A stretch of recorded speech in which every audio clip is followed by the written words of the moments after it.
So today's lesson, we're going to take a look at 8.3 solving by quadratic methods. You're going to notice that this should seem hopefully familiar, but it's kind of a hodgepodge of concepts that we've seen over the course of a couple months. So if you look at number one, you have the square root in there. If you look at number two, it has a rational equation. So what's going to happen is we have to kind of go back into our memory and think about how you approach these to solve it. And what's going to end up happening is we're going to have some quadratics at the end. With that, what we're going to then do is make sure that we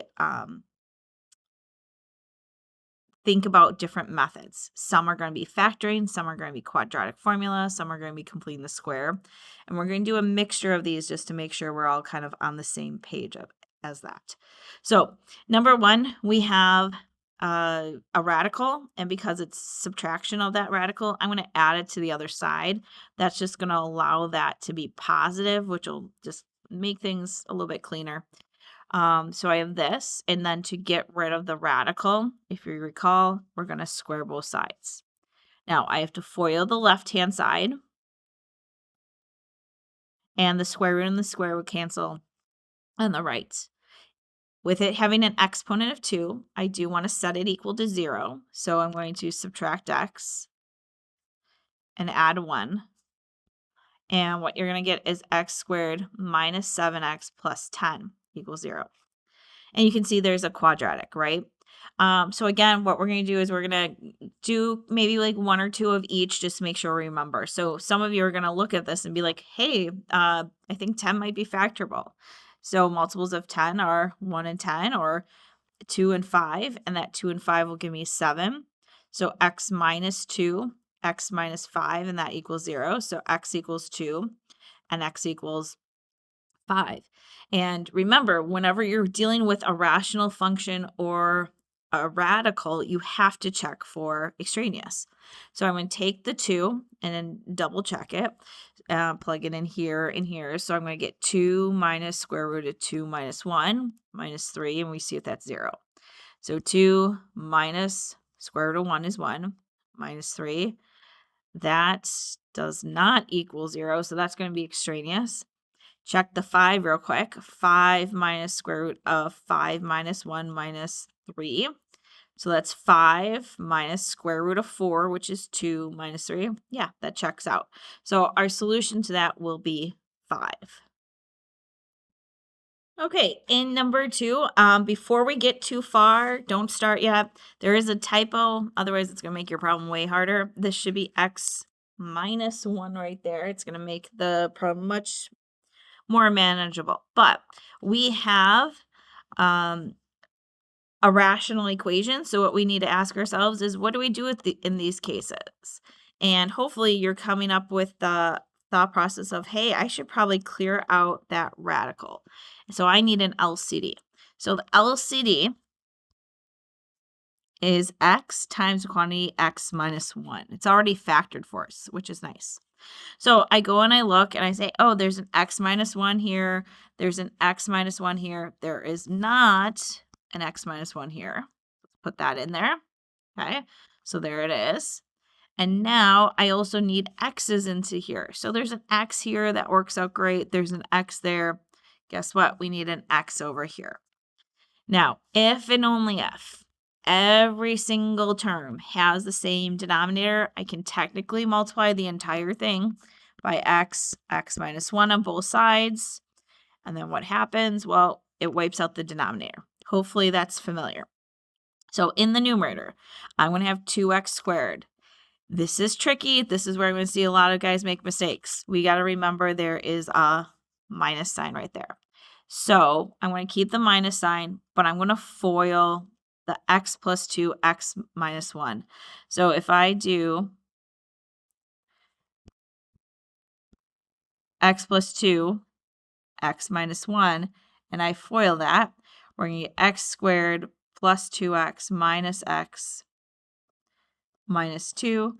That cleans up into this. So I'm going to put that there. And then on the right side, I just have a 5. Now again, that minus sign, I'm going to distribute it to the quantity. So we're going to get 2x squared minus x squared minus x plus 2 equals 5. Okay, let's keep cleaning it up. That's going to become x squared. That's just minus x. If I bring the 5 over, that's a minus 3. All right, so we have our quadratic. It's set up equal to 0. It is in standard form. What you will notice is it is not factorable. Now, with the leading coefficient being 1, that does make it nice to do completing the square, but the middle term is not divisible by 2. That would make it a little bit trickier. So what I'm going to do is I'm going to go to the quadratic formula. So A in this case is 1, B is -1, C is -3. And what I'm going to do is I'm going to plug that in. It's going to be the opposite of -1 plus or minus square root of -1 squared minus 4 times 1 times -3. All over 2 times 1. So we get 1 plus or minus square root of 1 plus 12 over 2. That's 1 plus or minus square root of 13 over 2. Again, what you're going to do is you are going to check to see if the radical can simplify, which it doesn't, or anything else can. It does not. You also should check for extraneous, but the extraneous should be just what makes the denominator 0, and you can tell right away that shouldn't be a radical. What you're going to see in the next few examples is the idea of a substitution type problem. It looks a little bit different than what we've seen. We see this and this where we've seen x squared. So what I'm going to do is I'm going to choose any variable. I'm going to choose y, be x squared. So what that means is that y squared, because if I do x squared squared, that would give me the fourth, minus 5y minus 36 equals 0. So it makes it more of a quadratic, hence we can use our quadratic methods. So again, I just saw that this wasn't a quadratic, but in quadratic form, okay, it's very similar. So I made a quadratic. So let's do completing the squares to get that practice in on that. It is in standard form. Leading coefficient is 1. So now what I'm going to do is I am going to bring C to the other side. I am going to add B divided by 2 squared to both sides. So that's going to be -5 over 2 squared, which is 25 over 4. And when I factor the left side, it's going to be y minus 5 over 2 squared. I'll need a common denominator for this one. So 36 over 1 will make it a common denominator of 4, which is 144. So if I multiply 36 over 1 by 4 over 4, that's how I got that. Okay, so I'm going to get y minus 5 over 2 equals 169 over 4.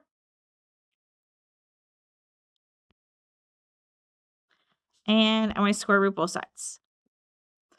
So we're going to get y equal y minus, jumping ahead a little bit, y minus 5 over 2 equals plus or minus, and that reduces 13 over 2. So let's bring the 5 over 2 to both sides. Y equals 5 over 2 plus or minus 13 over 2. Those are able to add together, so I'm going to make two separate equations. 5 over 2 plus 13 over 2, 5 over 2 minus 13 over 2. So that is 18 over 2, which is 9. And this is -8 over 2, which is -4. Now, the tricky thing about these is that you have to remember that that's not what we started with. We didn't start with y. We started with y being x squared.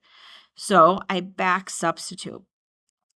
If I know that y equals 9 and y is equal to x squared, then x squared equals 9. And if y equals -4, x squared equals -4.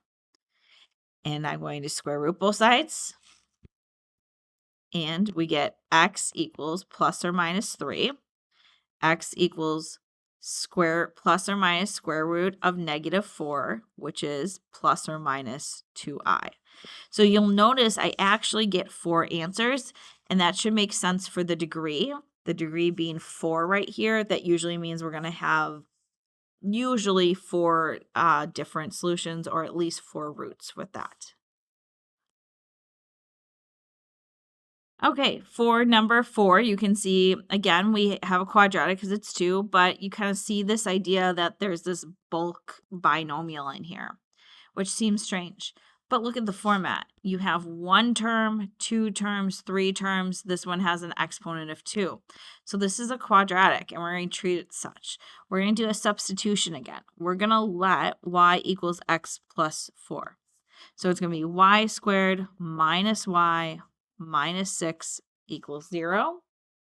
And what can happen is we're going to use quadratic formula for this.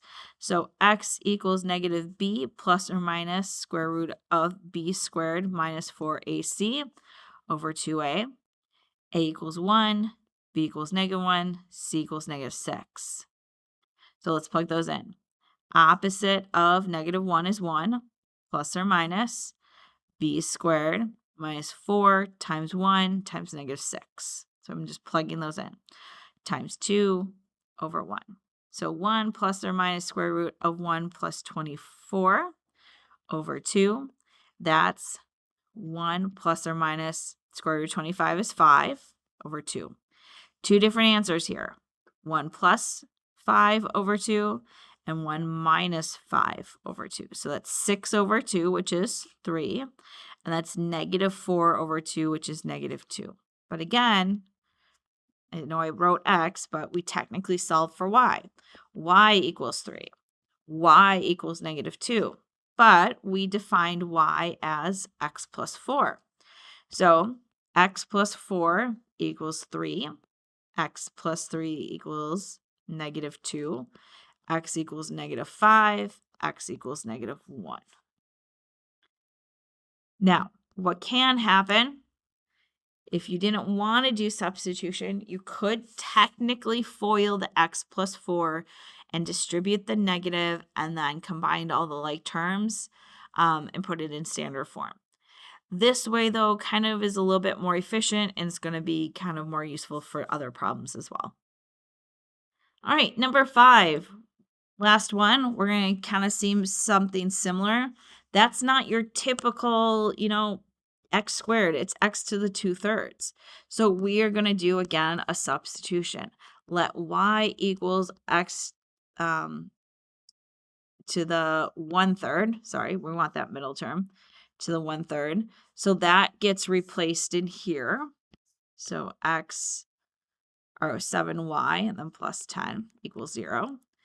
And then over here, we're going to see how this is 2/3. So that means it would be like to the second power. So that's going to be y squared. We luck out. This is factorable, right? We saw this above. I shouldn't put an x there. Let's make it out of y.